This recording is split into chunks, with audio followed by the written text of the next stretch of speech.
Hi friends, welcome to my channel. ఇకపోతే ఈ ఇన్స్పెక్టర్ని చంపి శరత్చంద్ర దగ్గర ఏమీ తెలియని దానిలాగా అపూర్వ డ్రామాలు ఆడుతూ ఉంటుంది.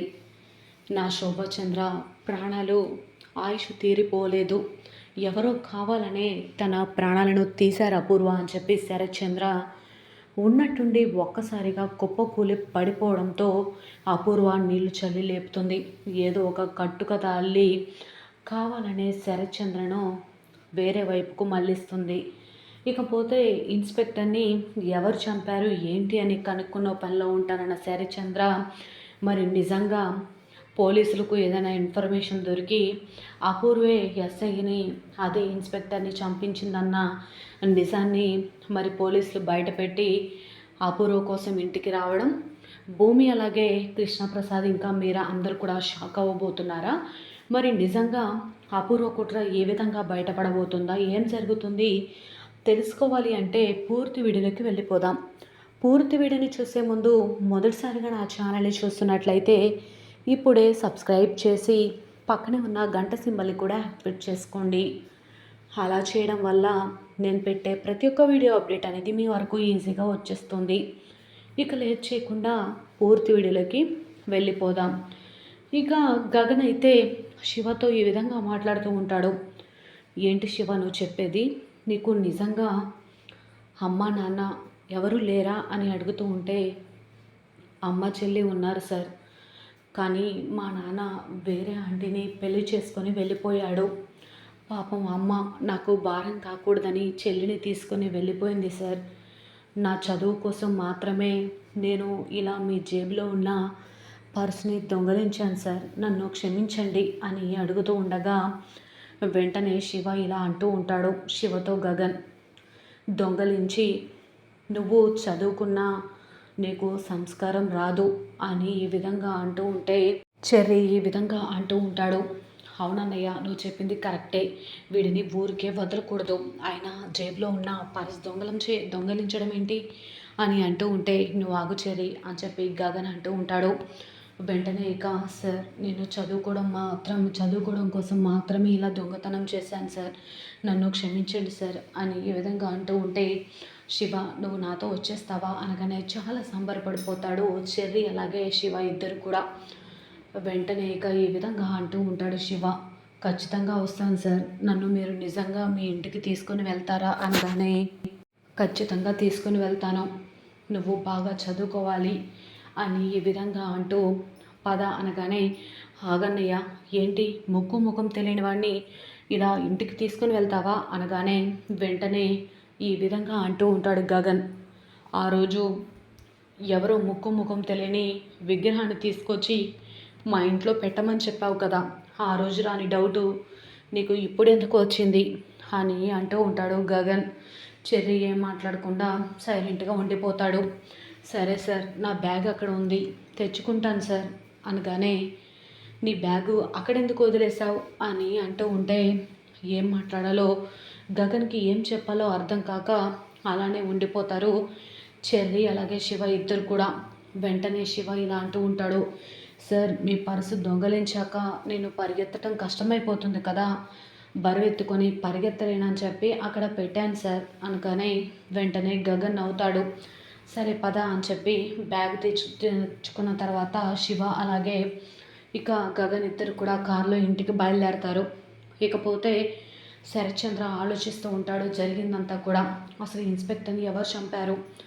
స్టేషన్లో ఇన్స్పెక్టర్ అంత ఖచ్చితంగా శోభచంద్రది ప్రీ ప్లాన్డ్ మర్డర్ అని చెప్పాడు. అలాంటప్పుడు శోభని చంపిన వాళ్ళే ఈ ఇన్స్పెక్టర్ని కూడా చంపారా ఏంటి అని ఆలోచిస్తూ ఉండగా అప్పుడే అపూర్వ ఏమీ తెలియని దానిలాగా కాఫీ తీసుకొని వస్తుంది శరత్చంద్రకు.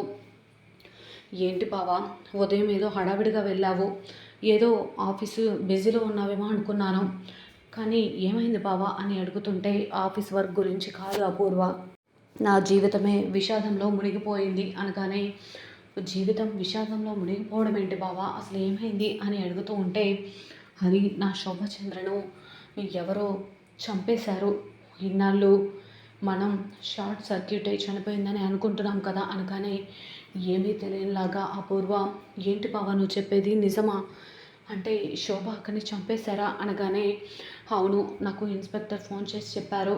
కానీ నేను అక్కడికి వెళ్ళేసరికి ఇన్స్పెక్టర్ని కూడా చంపేశారు. దీనిని బట్టి చూస్తుంటే ఖచ్చితంగా ఇన్స్పెక్టర్కి నిజం తెలుసు. ఆయన దగ్గర ఏదో బలమైన ఆధారం ఉంది.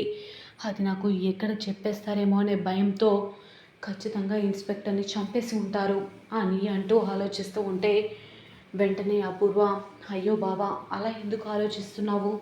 ఇంకో యాంగిల్లో ఎందుకు ఆలోచించకూడదు? ఖచ్చితంగా ఈ ఇన్స్పెక్టర్ అంటే గిట్టిన వాళ్ళు ఎవరో ఉంటారు కదా, అలా నీకు కాల్ చేసి మన శోభ అక్కని అడ్డం పెట్టుకొని మన గెస్ట్ హౌస్కి ఆ ఇన్స్పెక్టర్ని రప్పించి ప్రాణం తీసి ఉండొచ్చు కదా అనగానే, నువ్వు చెప్పేది కూడా కరెక్టే అనిపిస్తుంది, కానీ దీన్నే నిజంగా నమ్మలేం కదా అని ఈ విధంగా అంటూ ఉంటాడు శరత్చంద్ర. ఏది ఏమైనా ఖచ్చితంగా నేను నా శోభాచంద్రని చంపిన వాళ్ళను ఊరికే వదలను అని ఈ విధంగా అంటూ ఉంటే అపూర్వ కంగారు పడిపోతూ ఉంటుంది. ఇకపోతే చెర్రీ ప్లాన్ చేసి శివను గగనింట్లో పెట్టినందుకు గాను చెర్రీని పొగుడుతూ ఉంటుంది భూమి. గగనింటికే ఏకంగా భూమి తమ్ముడు రూపంలో బొమ్మను తీసుకుని వెళ్ళటం, అది గగనింటికి చేరిందని అపూర్వ తెలుసుకుంటూ ఉంటుంది. అపూర్వ ఈ విధంగా అనుకుంటూ ఉంటుంది, అంటే ఇప్పుడు ఆ బొమ్మ గగన్ గారి ఇంటికి చేరిందనమాట. ఖచ్చితంగా వీళ్ళెవరూ దాన్ని చూసి ఉండరు, అందుకే కూల్గా ఉన్నారు. నేను ఏదో ఒక రూపంలో అక్కడున్న బొమ్మని దొంగలించాలి అని ఏ విధంగా ఆలోచిస్తూ ఉంటుంది. ఇకపోతే శివని తీసుకొని ఇంటికి వెళ్తూ ఉంటాడు గగన్. అప్పుడు చేతిలో ఉన్న టెడ్డీబేర్ని చూసి, ఇందాక ఇది నీతో లేదు కదా అనగానే, అది ఇందాకే లోపల పెట్టేశాను సార్ అని అంటూ ఉంటాడు శివ. అవునా అని అన్నీ కూడా జ్ఞాపకాలు గుర్తు చేసుకుంటూ ఉంటాడు సిరిమువ్వతో చిన్నప్పటి జ్ఞాపకాలని. ఏంటి సార్ దీన్ని చూసి చాలా ఎమోషనల్ అవుతున్నారు అనగానే, అదేం లేదు పద అని చెప్పి లోపలికి తీసుకొని వెళ్తూ అమ్మ అని పిలవగానే శారద బయటకు వస్తుంది.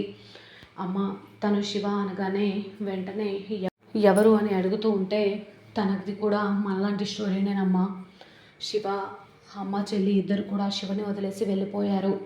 తన తండ్రి పోషించలేక వేరే ఆవిడని పెళ్లి చేసుకొని వెళ్ళిపోయారు అని ఈ విధంగా అంటూ ఉంటే పూర్ణి కూడా వచ్చి, అయితే ఏంటన్నయ్య తనకి కాళ్ళు చేతులు బాగానే ఉన్నాయి కదా, ఎక్కడో ఒక చోట కప్పులు కడుక్కుంటూ చదువుకోవచ్చు కదా, ఇక్కడికి ఎందుకు తీసుకొచ్చావు అని అడుగుతూ ఉంటే, పూర్ణి అలా మాట్లాడుకో అని చెప్పి శారద గగన్ ఇద్దరు కూడా అంటూ ఉంటారు.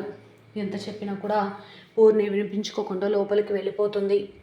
గగనేమో శివ చేతిలో ఉన్న టెడ్డీబేర్ని తన రూమ్లో పెట్టుకోవడానికి అడుగుతాడు. మరి నిజంగా ఆ టెడ్డీబేర్లో ఉన్న కెమెరాని గగన్ చూడబోతున్నాడా, లేదా ఇన్స్పెక్టర్ని చంపింది అపూర్వేనని మరి పోలీసులు ఇంటికి వచ్చి అపూర్వ గుట్టు బయట పెడితే అపూర్వ పరిస్థితి ఏమవబోతుంది, అసలు ఏం జరుగుతుంది అనేది చూడాల్సిందే.